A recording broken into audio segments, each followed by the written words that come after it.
To remove this screen, you will need a few tools.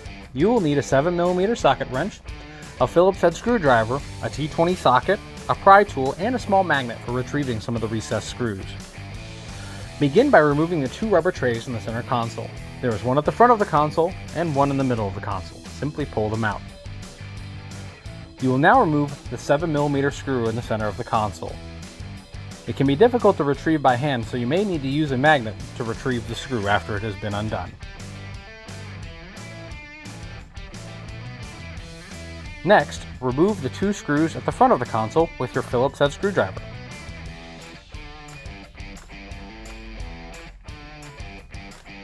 After the screws have been removed, lift up on the upper console to release it. Then, unplug the single plug for the 12-volt outlet and set the console aside. Remove the rubber tray from the top of the radio bezel to reveal the two T20 screws. Remove the two screws.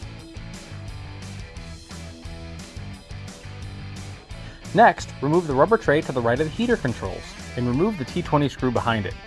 You will need a magnet to get it out of the hole after you have unscrewed it. Next, you will use your pry tool to carefully pry the radio bezel away from the dash. There are clips all along the outside edge, so work along the outside edge and pull it the rest of the way by hand. Once the bezel is pulled away from the dash, remove all of the plugs by compressing the tabs and pulling them away. The shifter plug has a safety latch that must be pulled to the back of the plug before it can be removed. You will do this with your screwdriver or pry tool. Once the latch is at the rear of the plug, compress the tab and remove it. Set the bezel aside. There are 4 7mm screws that hold the screen to the dash. Remove them with your 7mm socket wrench.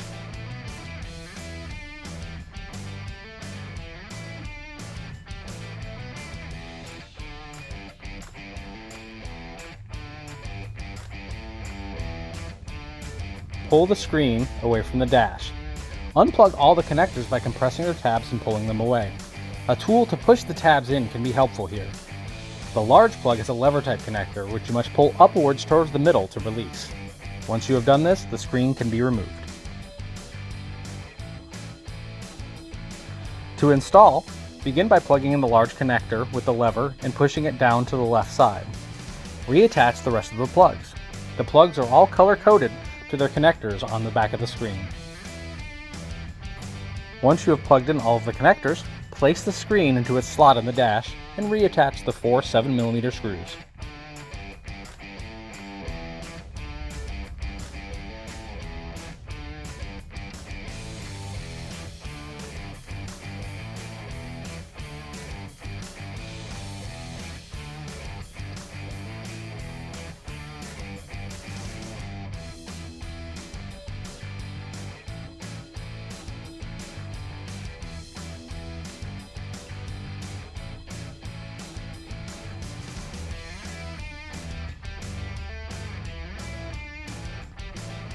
Now, line up the radio bezel with the dash and begin reattaching all the connectors, starting from the bottom and working your way up. Remember to slide the locking tab on the shifter plug back into position after attaching it. Once everything is plugged in, position the bezel in the dash and push it in to seat all of the tabs.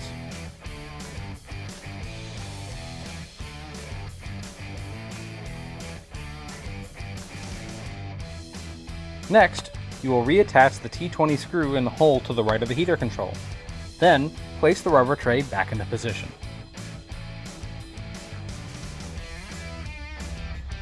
Now, you will reattach the two T20 screws at the top of the radio bezel.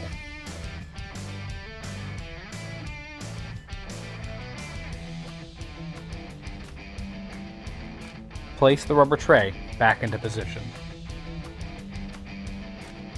Position the upper console into the center and plug in the 12-volt outlet plug. Then, set the console down into position. Reattach the two Phillips head screws at the front of the console.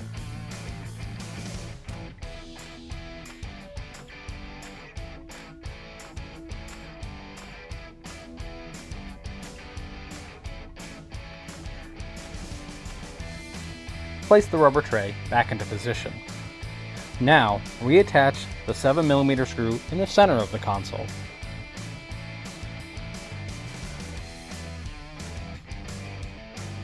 place the rubber tray back into position. Installation is now complete.